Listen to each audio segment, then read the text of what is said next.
नमस्कार, मैं हूं अंजलि और आप देख रहे हैं न्यूज जागरूक भारत। तो आइए शुरुआत करते हैं आज की प्रमुख खबर से।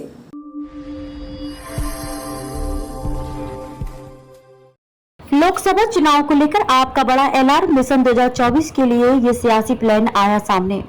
आम आदमी पार्टी ने बुधवार को कहा कि वह 2024 के आम चुनाव में दिल्ली की सभी 7 लोकसभा सीटों पर चुनाव लड़ेगी और लोगों को यह बताने के लिए एक अभियान चलाएगी कि राजधानी में प्रशासनिक सेवाओं पर नियंत्रण संबंधी केंद्र का अध्यादेश उनके खिलाफ है। दिल्ली और हरियाणा के आप नेताओं के साथ बैठक के बाद पत्रकारों से बात करते हुए आपके महासचिव संगठन संदीप पाठक ने विपक्षी दलों के भाजपा के खिलाफ एकजुट होने की जरूरत पर जोर दिया और कहा कि यह कांग्रेस के रवैये पर निर्भर करता है। केंद्र ने गत 19 मई को दिल्ली में ग्रुप ए अधिकारियों के तबादले और तैनाती के वास्ते राष्ट्रीय राजधानी सिविल सेवा प्राधिकरण बनाने के लिए एक अध्यादेश जारी किया था, जिसे आप सरकार ने सेवाओं के नियंत्रण पर उच्चतम न्यायालय के फैसले के साथ धोखा बताया था।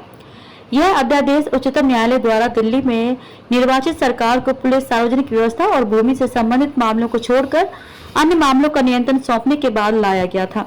शीर्ष अदालत के 11 मई के फैसले से पहले दिल्ली सरकार के सभी अधिकारियों का स्थानांतरण और तैनाती उपराज्यपाल के कार्यकारी नियंत्रण में थी।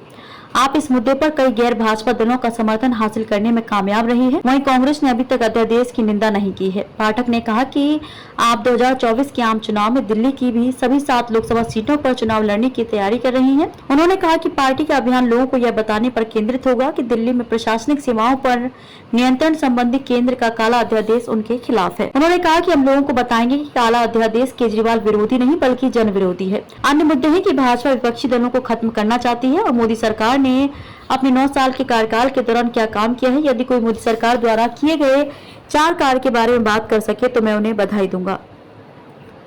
पाठक ने मोदी सरकार पर केंद्रीय अन्वेषण ब्यूरो सीबीआई और प्रवर्तन निदेशालय ईडी जैसी केंद्रीय एजेंसियों को बर्बाद करने का आरोप भी लगाया। आप नेता ने कहा कि भाजपा को उखाड़ फेंकने के लिए विपक्षी दलों को एक साथ आना चाहिए। उन्होंने कहा कि हालांकि यह कांग्रेस पर निर्भर करता है। पाठक ने कहा कि यदि कांग्रेस खुले दिल वाली है और सभी को साथ लेकर चलने को तैयार है तो कुछ भी संभव है, लेकिन अगर वह अहंकारी है तो चीजें मुश्किल होंगी। दिल्ली के मुख्यमंत्री एवं आपके राष्ट्रीय संयोजक अरविंद केजरीवाल 23 जून को पटना में विपक्षी नेताओं की एक बैठक में शामिल हुए थे। हालांकि इसके तुरंत बाद आपने दावा किया कि कांग्रेस ने सार्वजनिक रूप से अध्यादेश की निंदा करने से इनकार कर दिया है और इसके कारण पार्टी के साथ किसी भी गठबंधन का हिस्सा बनना उसके लिए बहुत मुश्किल होगा। कांग्रेस अध्यक्ष मल्लिकार्जुन खड़गे ने कहा कि केंद्र के अध्यादेश का विरोध करना है या नहीं, इस पर फैसला संसद सत्र से पहले लिया जाएगा। पाठक ने कहा कि आप जुलाई में शिमला में होने वाली विपक्षी दलों की अगली बैठक में भाग लेने पर फैसला करेगी।